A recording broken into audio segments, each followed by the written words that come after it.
Hey guys, it's Ashna, and in this video I'm going to be talking about the top 5 productivity apps that you need to be using as a teenager. Now I have made part 2 and part 1, so if you guys haven't seen those parts, I do suggest that you go see it now or after this video. And I really hope you guys like this video. Please don't forget to like, subscribe and share, and let's get on with it. Okay guys, so the first app that I suggest is an app called TickTick. Now TickTick is basically an all-in-one task manager, which is basically able to have all of your to-do lists and all of your calendars as well as all of your reminders all in one place. And it is a really good app for us because I feel like it provides such a set structure to our daily routines.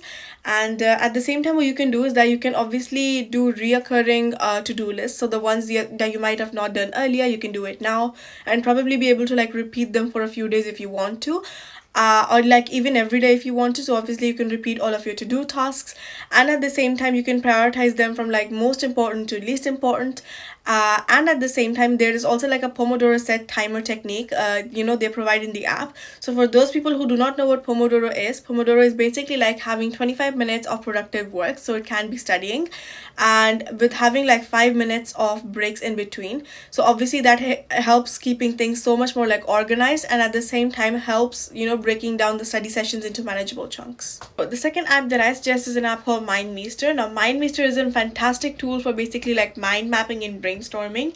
And what happens is whether you're like working on a group project or whether you're like just trying to like gather your ideas to fit into one place, basically for an essay or anything like this. So I think it's like a really good idea because mind mapping allows you to like create your own mind maps, and the mind maps are created like in so much more detail. And at the same time what you can do is you can add like any sort of notes that you want, any images that you want, and at the same time any links to any videos. So I feel like it's a really useful app, making it a dynamic and visual way to capture ideas.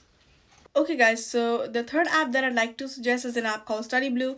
Now Study Blue is an amazing app for students who basically want to create their own flashcards, your own notes, your own quizzes, as well as their like own study guides for like certain subjects for like exam preparation. And there will be like so many other students creating like their own versions of study guides and quizzes and notes and everything. So if you guys want to grab some inspiration and maybe like use some of their ideas, I feel like it's like a really good idea to look at their work as well.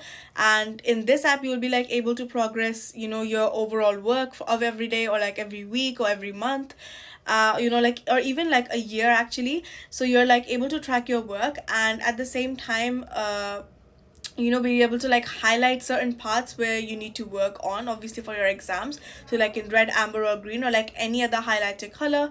And in that way you're able to keep your study sessions so much more focused and so much more effective. Okay guys, so the fourth app that I'd like to suggest is an app called Rescue Time. Now Rescue Time is a great app for being basically able to understand your daily habits better and how to make like good use of time. And what it does is that it basically runs in your background and tracks like how you use your devices. So like what apps do you use and what kind of thing do you do on those apps, and at the same time like how you use those apps and how much screen time do you have and all of that.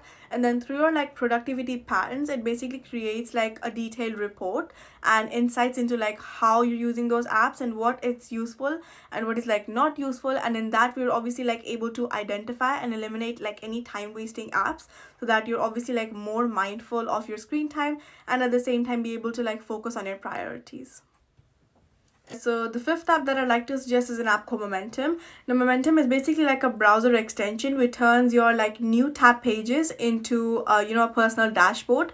And what it does is that whenever you open it, it basically provides you with a photo with a beautiful inspirational quote, and at the same time it provides any weather updates and at the same time any to-do list, so that with the motivational quotes as well you're able to get that productivity boost every time you open a new tab page.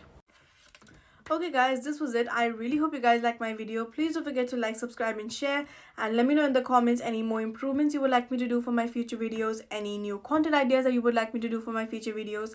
And at the same time, if you guys like are already using these apps, which one is like your most preferred to your least preferred, and at the same time how can you make these apps like so much more like top notch to your use. And I really hope you guys are finding these series helpful. Thank you so much for watching and I'll see you in the next video.